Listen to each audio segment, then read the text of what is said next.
अस्सलाम वालेकुम स्टूडेंट्स। उम्मीद है आप खैरियत से होंगे और पिछले दोनों लेक्चर आपने अच्छी तरीके से तैयार कर लिए होंगे। उनमें जो भी क्वेश्चन मैंने आपको बताए हैं वो अब आपकी नोटबुक्स में मौजूद होंगे। आपके पर्सनल नोट्स तैयार होना शुरू हो गए हैं और इंशाल्लाह एग्ज़ाम के दिनों में आपको रिवीजन करनी पड़ेगी और आप बहुत आसानी से अपने एग्ज़ाम की तैयारी मुकम्मल कर लेंगे। शुरू करने से पहले उन स्टूडेंट्स के लिए जो कि पहली दफ़ा मेरी वीडियो देख रहे हैं, मैं थोड़ा सा इंट्रोडक्शन कराना चाहती हूँ कि बायोलॉजी एग्जाम हेल्प में हम बायो के स्टूडेंट्स को एग्जाम की तैयारी करा रहे हैं और ये तैयारी हमने अभी से शुरू कर दी है। जी हमने अभी से ही शुरू कर दी है। इसकी वजह क्या है कि जब हम वेट करते हैं कि हमारा सिलेबस ख़त्म होगा और उसके बाद हम तैयारी करेंगे तो हम उतनी अच्छी तरीके से तैयारी नहीं कर पा रहे होते क्योंकि बहुत बर्डन हो जाता है और एग्जाम की टेंशन भी होती है। तो इस वजह से एग्जाम की तैयारी को हम अभी से शुरू कर रहे हैं। लेक्चर को शुरू करने से पहले अगर आपने मेरे चैनल को सब्सक्राइब नहीं किया तो सबसे पहले चैनल को सब्सक्राइब करें और अगर आपको लगता है कि मैं कोई अच्छा काम कर रही हूँ या मेरी वीडियो से आपको कोई फ़ायदा होगा, आपको फ़ायदा होगा या स्टूडेंट्स को फ़ायदा होगा तो मेरी वीडियो को लाइक जरूर करें। आज के सवाल शुरू करने से पहले हम एक दफ़ा फिर अपने टारगेट को याद करेंगे। हमारा टारगेट है पूरे 12 नंबर। चलें जी, आप तैयार हो जाएं अपनी नोट्स बुक्स और पेंसिल के साथ ताकि आज के जो भी मैं आपको सवाल बताऊं वो आप नोट करते जाएं। First question is compare physical control system with living control system. दो तरह के सिस्टम है, एक फिजिकल है और दूसरा लिविंग है। इनको आपने कंपेयर करना है। कंपैरिजन का जैसे मैं आपको पहले बता चुकी हूँ, कोई भी क्वेश्चन होगा तो आपने लाइन लगा के उसकी दोनों साइड में दोनों पॉइंट को डिस्कस कर लेना है। फिजिकल कंट्रोल सिस्टम यहाँ से पढ़ने से पहले मैं आपको बता देती हूँ कि फिजिकल कंट्रोल सिस्टम का ये मतलब है कि जो आपको डिफरेंट तरह के जो इंस्ट्रूमेंट्स होते हैं उनमें आपको नजर आता है कि टेम्परेचर के हवाले से अगर हम बात करें कि उनमें किस तरीके से रेगुलेट किया जाता है। फॉर एग्जांपल अगर आप प्रेशर की एग्जांपल लें, इस तरह की मिसाल लें तो उसमें एक थर्मोस्टेट होता है, एक उसका आप समझ लें कि टेम्परेचर रेगुलेटर मौजूद होता है। जब आप प्रेशर ऑन करते हैं, उसको एक खास पॉइंट पे सेट करते हैं, जब इतना टेम्परेचर अचीव हो जाता है और अब फिर टेम्परेचर उस पॉइंट से बढ़ने लगता है, जो पॉइंट हमने सेट किया हुआ है एक सेट पॉइंट है, जब उसे टेम्परेचर बढ़ता है तो सेंसर डिटेक्ट करता है इस चीज़ को और कंट्रोल सिस्टम को मैसेज देता है कि आप टेम्परेचर सेट पॉइंट से एक्सीड कर रहे हैं, जिससे जो वार्मिंग मैकेनिज्म होगा प्रेशर के अंदर वो स्टॉप कर दिया जाएगा और आप देख सकते हैं कि आपकी प्रेशर की जो लाइट है वो बंद हो जाती है। इसके बाद जब आप उसको इस्तेमाल करते हैं या उसका टेम्परेचर जब कम होता है तो फिर सेंसर डिटेक्ट करता है कि अब जो टेम्परेचर है वो सेट पॉइंट से कम जा रहा है, लिहाजा अगेन उसमें जो हीटिंग मैकेनिज्म है उसको स्टार्ट कर दिया जाता है।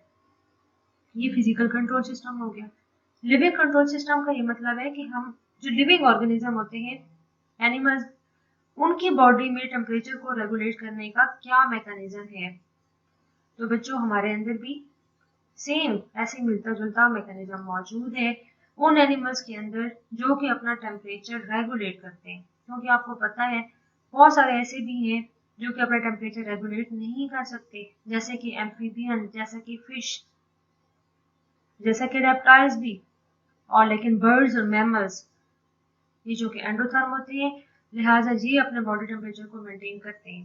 तो इनके अंदर भी यही सिस्टम है कि जब बॉडी का टेम्परेचर एक सेट पॉइंट से बढ़ता है तो कुछ रिसेप्टर्स होते हैं हमारी बॉडी के अंदर, वो उसको सेंस करते हैं और फिर मैसेज को भेजते हैं कंट्रोल सिस्टम के पास ताकि वो कूलिंग मैकेनिज्म को स्टार्ट करे, या फिर वाइस वर्सा भी हो सकता है कि जब टेम्परेचर डाउन होना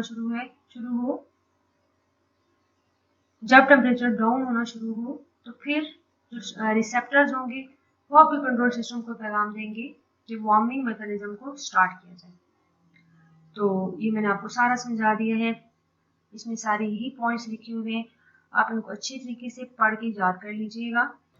सेकंड क्वेश्चन देखें, how osmoregulation take place in marine environment. Marine environment के अंदर ऑस्मो रेगुलेशन का पूछा गया है। ऑस्मो रेगुलेशन की पहले आप डेफिनेशन दे देंगे कि it is a process of maintaining salt and water balance across membrane with in the body. पीछे भी हम पढ़ चुके हैं, सॉल्ट एंड वाटर के बैलेंस को कहते हैं। और ऐसे एनिमल जो कि मेरीन एनवायरनमेंट में रहते हैं उनके अंदर जी एडेप्टेशन है। अब आपको पता है कि मेरीन एनवायरनमेंट में तो वैरायटी होगी, उसमें इनवर्टिब्रेट्स भी होंगे, उसमें वर्टिब्रेट्स भी होंगे। इनवर्टिब्रेट्स का सिंपल आपने बता देना है कि मोस्ट मेरीन इनवर्टिब्रेट्स आर ऑस्मोकन्फर्मर। ऑस्मोकन्फर्मर अब क्या होते हैं भला, याद है आपको? यकीनन आपको याद है क्योंकि पिछली वीडियो आपने अच्छी तरीके से सुनी है और ये क्वेश्चन आप याद कर चुके हैं। इनवर्टिब्रेट्स के अलावा मेरीन एनवायरनमेंट में वर्टिब्रेट्स भी पाए जाते हैं। वर्टिब्रेट्स में से जो हेड फिश होती हैं वो आइसोटोनिक होंगी। आइसोटोनिक मीन कि वो जैसा एनवायरनमेंट वैसे ही वो खुद को कर लेती हैं, वो रेगुलेट नहीं करती। इसके बाद आ जाती है जी कार्टिलेजिनस फिशेस, जिनमें कार्टिलेज का बना हुआ होता है स्केलेटन। इनके अंदर अब दो तरह की एडेप्टेशन हम पढ़ेंगे। एक तो ये कि कुछ जो कार्टिलेजिनस फिशेज हैं, मतलब मोस्टली जो कार्टिलेजिनस फिशेज हैं, they maintain lower internal salt concentration as compare to sea water. कि अगर समंदर में ज्यादा भी है तो वो अपने अंदर साल्ट की कंसंट्रेशन को कम रखती हैं। इस तरह से रखती हैं कि वो साल्ट को एक्सक्रीट करेंगी किडनी के जरिए से भी, कॉन्सेंट्रेटेड यूरिन बना के, गिल्स के जरिए से, रेक्टल ग्लैंड्स के जरिए से, थ्रू एक्टिव ट्रांसपोर्ट मैकेनिज्म। इसके बाद ये कुछ कार्टिलेजिनस फिशेस के नाम लिखे हुए हैं, जैसा कि शार्क्स, स्किड्स, रेज, काइमेरास। इनमें एक यूनिक सिस्टम है और वो सिस्टम यूरिया बेस्ड है।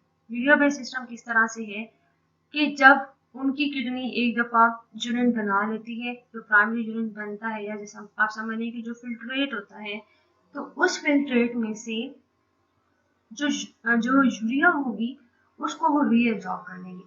अब आप जहन में रखें कि फिश पानी में रहती है और पानी में जो रहने वाले ऑर्गेनिज्म होंगे उनका वेस्ट प्रोडक्ट अमोनिया होता है, लेकिन कुछ ना कुछ अमाउंट है वो यूरिया की भी प्रोड्यूस होती है।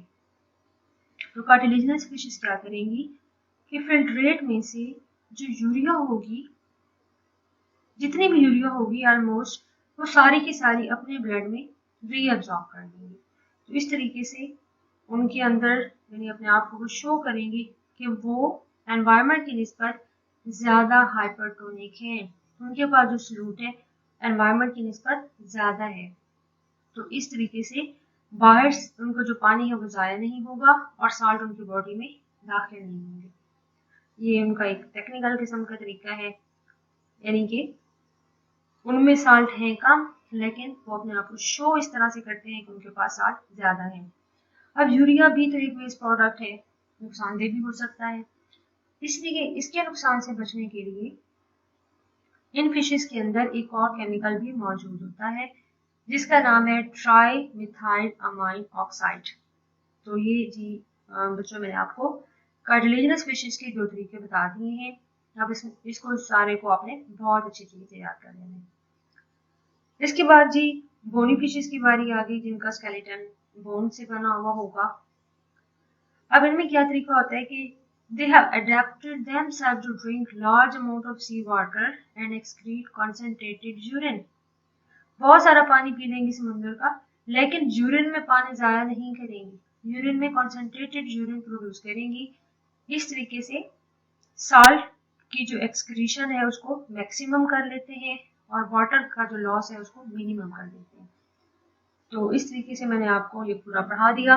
वैसे ये काफ़ी लेंथी क्वेश्चन था, ये आपका लॉन्ग में भी आ सकता है, 4 नंबर का लॉन्ग आराम से बन सकता है, लेकिन ये बोर्ड के एग्जाम में शॉर्ट क्वेश्चन के तौर पे पूछा जा चुका है, लिहाजा आप उसको जहन में रखें। अगर शॉर्ट में भी आ जाता है तो आपको ये पॉइंट्स लिखने पड़ेंगे। Third question is compare osmo regulation in marine and fresh water fish. ये अभी जो आपने पढ़ा है मेरीन, उसमें हमने ओवरऑल ऑर्गेनिज्म की बात की थी, लेकिन अब हम सिर्फ फिश तक रहेंगे। इसमें इनवर्टिब्रेट्स की भी बात, इसमें सिर्फ हम फिश की बात करेंगे और उसको हम कंपेयर करेंगे फ्रेश वाटर फिश के साथ।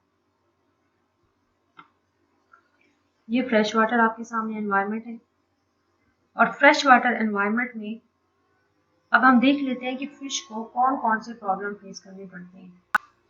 Number 1, they live in hypotonic environment, यानी उनका जो एनवायरनमेंट है उसमें साल्ट कम है।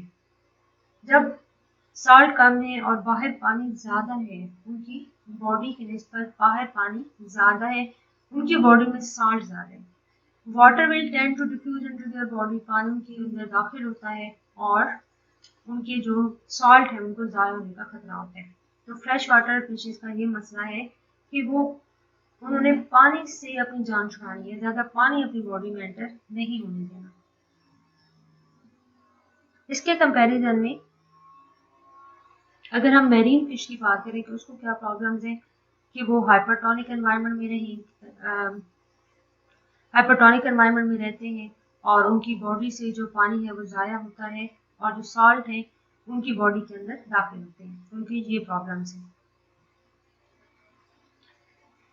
उसी तरीके से क्योंकि कंपैरिजन है तो आप लाइन लगाएंगे और दोनों साइड पे पॉइंट्स लिख देंगे। ऑस्मोटिक प्रॉब्लम हम डिस्कस कर चुके हैं। अब इनकी एडेप्टेशंस क्या हैं?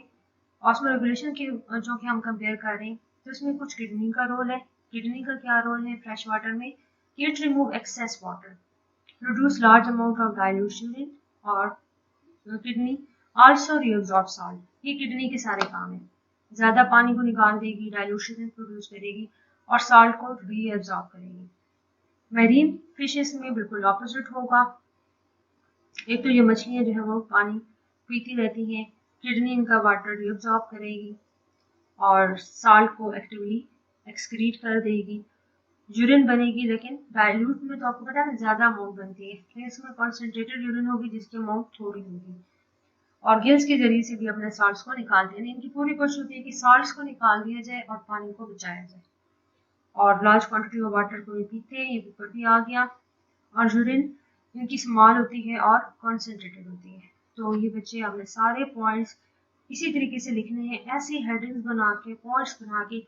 यकीन जानिए आप इस तरीके से अटेम्प्ट करें, एग्जामिनर मजबूर हो जाएगा आपको पूरे नंबर देने के लिए इंशाल्लाह। चौथा सवाल है डिफाइन एक्सक्लूडोफोर।